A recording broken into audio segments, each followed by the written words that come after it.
आपण माने समस्ते जानिचंती फल केते सब उपकार आमको दिए। आउ एमती गोटे फल विषय रे आज मु आपनको कहिबी जहाको आपण माने कंचा न खाई जदि पोड़ी की किंबा भाजी की खाउचंती ए उपकार आपणकर बहुत बढ़ी जाए, डबल हे जाए। तेबे कौन से फल काहे कि एहाको आपण माने भाजी की किंबा पोड़ी के खाइबे सब विषय रे आपण माने जानि परिबे। शेष पर्यंत वीडियोटी देखंतु।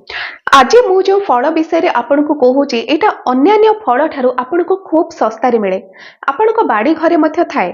आज मु आपनको पिजुली विषय रे कहूची। पिजुली तो आपण कंचा खाइचंदी, बहुत अधिक खाइचंदी, डेली भी आपण माने खाउथिबे, किंतु एई पिजुली को जदि आपण माने भाजी की किंबा पोड़ी की खाइबे एहर बहुत सारा उपकार आपनको मिली परिबो। पिजुली रे बहुत अधिक विटामिन के रही, विटामिन सी रही, खूब सारा एंटीऑक्सीडेंट रही, बहुत सारा फाइबर रही, यह सहित एथिरे कैल्शियम भी बहुत अधिक रही। अर्थात पिजुली को आपण माने गोटे पावर हाउस मध्य कहि परिबे। आउ एथिरे कौन कौन सब उपकार मिलिबो फर्स्ट आपण माने से विषय रे जानतु, केमिति एहाको आपण माने प्रस्तुत करिवे, केउ समय रे खाइबे से विषय रे आगु को ए वीडियो रे आपण माने जानिबे। जदि उपकार विषय रे कहिबा तेबे पांचटी उपकार विषय रे आज म आपनको कहिबी जोटा कि पोड़ा जाइथिबा किंबा भजा जाइथिबा पिजुली आपनको देई परिबो। जेमिति कि नंबर 1 रे अछि ई भजा जाइथिबा किंबा पोड़ा जाइथिबा पिजुली आपनको पेटर अनेक प्रकार समस्या दूर करिबो। देखंतु जेतेबेले आपण माने कंचा पिजुली खाती सेतेबेले भी पेटर अनेक प्रकार समस्या दूर हुए, किंतु जदि आपणकर रेगुलर बहुत समय धरी कि कॉन्स्टिपेशन रहुची अर्थात कोष्ठकाठिन्य आपणकर पेट आदौ भी सफा हे पारु नाही किंबा बारंबार आपणकर लूज मोशन हे जाउची, बारंबार आपणकर पेटटी खराब हे जाउची, अल्प भी आपण माने खाउचंती सेथिरे भी आपणकर पेट खराब हेउची, खाद्य ठीक भाबरे आपणकर हजम हेउ नाही, तेबे ए सब समस्या पई आपण माने एभଳି भाबरे पिजुली को पोड़ीकी किंबा भाजिकी खाई परिबे। जदि आपण माने किछि दिन एहाको रेगुलर फॉलो करचंती देखिबे आपणको पेटर अनेक प्रकार समस्या दूर ही पारिबो। कारण जदि पेटर समस्या रेगुलर हुए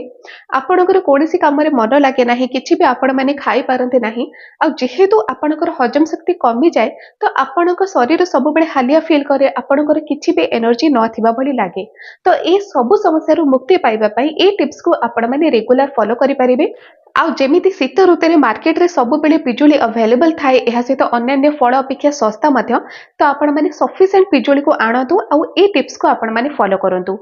नंबर 2, जेतेबेले आपणकर अधिकांश समय रे अंटा पिठी दरज हेउची, गोड़ हाथ दरज करूची, तो आपण माने एभली भाबरे पिजुली की खाई परिबे जोथिरे कि कैल्शियम आपनको बहुत अधिक मिली थाए। आपनको कैल्शियम बहुत अधिक मिलिबारु आपणकर हाड़ मध्य मजबूत हुए, आपणकर मांसपेशी मजबूत हुए। एहा सहित जो मानकर रेगुलर पिठी अंटा ए सब दरज करूची तो धीरे धीरे करिकि एहाको रेगुलर फॉलो करिबा द्वारा आपणकर दरजर समस्या भी दूर हे जिवो। छोट पिला माने होंतु किबा जे कोनोसी बयस रे आपण माने अछंती ए टिप्स को निश्चय आपण माने फॉलो करिवे, किछि भी एज लिमिट एथिर नाही।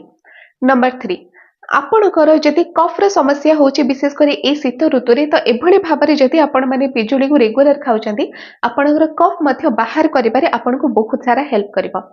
विशेष करी ए शीत ऋतु रे जेतेबेले ठंडा रे आपण कोनोसी स्थान को बाहर की जाय थांती तो ठंडा रे जीवा जोगु आपनको फुसफुस रे कफ जमा हुए जोटा कि नेचुरल। विशेष करी शीत ऋतु रे अधिक बढ़ी जाए समस्या। आउ आपण माने अनेक प्रकार होम रेमेडी ट्राई करिकि आपणकर कफ को बाहर करि परिबे, जोटा कि आपणकर कफ टिके ढिला हे जिवो, तरल आकार रे आपणको छाती रु बाहर जिवो।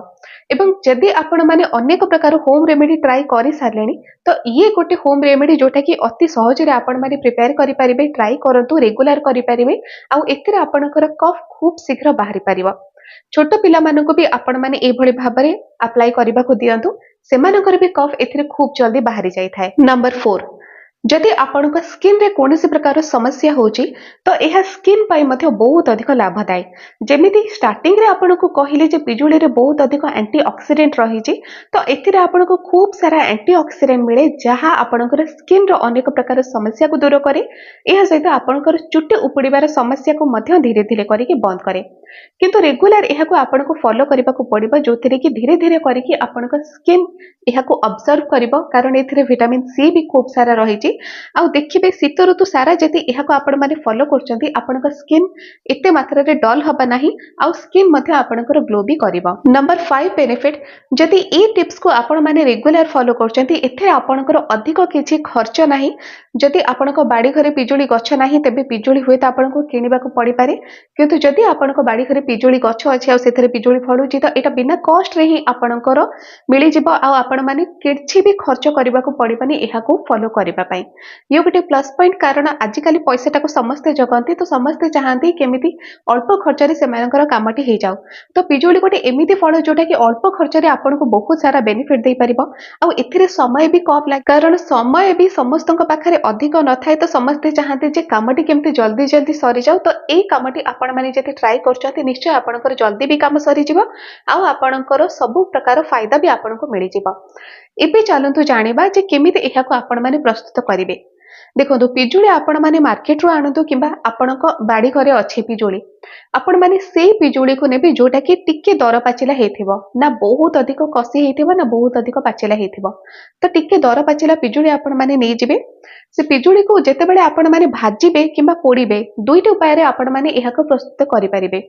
आइदर आपण माने भाजंतु और आपण माने पोड़ंतु भाजिबा पई जदि आपण माने चाहिबे तो आपण माने गोटे पिजुली को चारि चेना करि दियंतु ताकू गोटे तावा रे आपण माने नै जेबे तावाटे टिके गरम हे जिवो तो से चारि चेना पिजुली रे टिके बिट लुण आपण माने ऊपर छिंची देबे ताकू आपण माने केवल 2 मिनिट पर्यंत एपट सेपट करिकि सेकी देबे तापरे ताकू काढी कि आपण माने हल्का हल्का उषुम थिबा अवस्था रे काई नेबे आ जदि आपण माने पोड़ी की अप्लाई करबा पई चाहुचंती तो गोटे पिजुली को आपण माने नै जेबे ताकू आपण माने फर्स्ट भल भाबरे टिके धोई नेबे तापरे ताकू आपण माने गैस ऊपर देखैकि पोड़ी नेबे जेमति आपण माने बाइगण किबा टमाटर को पोडुचंती से भले भाबरे आपण माने पोड़ी दियंतु आपण माने ए फोटो रे मध्ये देखि पारुथिबे केमति पोडा जाउची तो ए भले भाबरे आपण माने पोड़ी दियंतु तापरे टिके जेतेबेले ठंडा हे जिबा तार ऊपर कळा अंश को आपण माने धोई कि छडी देबे आ ताकू आपण माने काटी के टिके बिट लुण लगेई कि खाइ दियंतु इथिरे कोन होय जेतेबेले आपण माने पोडा जायथिबा किबा भजा जायथिबा पिजुली को बिट लुण सहित खाइ थांती आपणकर हजम शक्ति भी बढ़िला फाइबर बहुत अधिक रही जहाँ द्वारा पेट आपणकर सफा हो पारला एथिरे एते मात्रा रे एंटीऑक्सीडेंट रही जोटा कि आपणकर स्किन को ग्लो करिवो एथिरे अनेक प्रकार औषधीय गुण रही जहाँ आपणकर कफ को मध्य बाहर करिबारे आपनको सहाय्य करिवो तो ये गोटे एमिति सुपर फूड जहाँ को आपण माने कहि परिबे जोटा कि बहुत सारा फायदा आपण को दे परिबो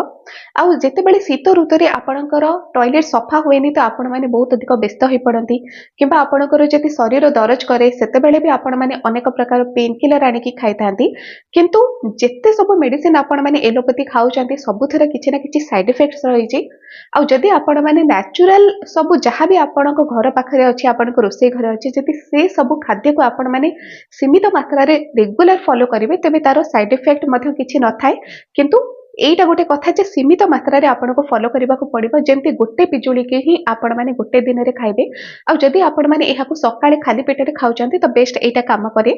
किंतु कच्चा पिजुली को आपण माने सकाळे खाली पेट रे जति खाइबे सेटा गैस करबो किंतु जदि एई भली भाबरे आपण माने भाजी की किबा पोड़ी की खाउचंती एटा कोनसे प्रकार गैस भी आपणकर कराय नाही आ सबठारो बेस्ट समय होची जे कोनसे फळ खाइबार सेटा होची बंच टाइम जोटा कि 11 रु 12टा किबा 12:30 भितरर समय ना सेते बेले अधिक पेट आपणकर खाली थाए ना पेट अधिक आपणकर फुल थाए और सेते बेले दिन समय जेहेतु सब प्रकारर फळ आपणकर बहुत भल भाबरे हजम भी हे परिबो और जदि आपण माने ई टिप्स को फॉलो करचंती तबे आपण माने सकाळे खाली पेटरे भी एहा को खाइ परिबे एथिरे पेट पई बहुत सारा उपकार आपण को मिल परिबो फ्रेंड्स ये पिजुली रे गोटे एमिति टिप्स मु आज आपण को देली जोटा कि आपण माने गूगल रे मध्ये सर्च करि परिबे आ देखि परिबे एहार केते सब बेनिफिट्स रही छि आ एहा को बनेबा अति सहज एथिरे अधिक किछि खर्च आपण को करबा को पड़ो नाही किंतु टेस्ट एहार बहुत ही आपण माने करि के निश्चय देखंतु किछि दिन रेगुलर फॉलो करंतु देखिबे जेते सब फायदा मु आपण को कहिली ताठारु भी ढेर गुण अधिक फायदा आपण को ए भली टिप्स दे परिबा तेबे आजर वीडियो जदि आपण माने को भलो लागिला लाइक शेयर सब्सक्राइब करबा आदो भी आपण माने भूलिबेनी आज पे एति।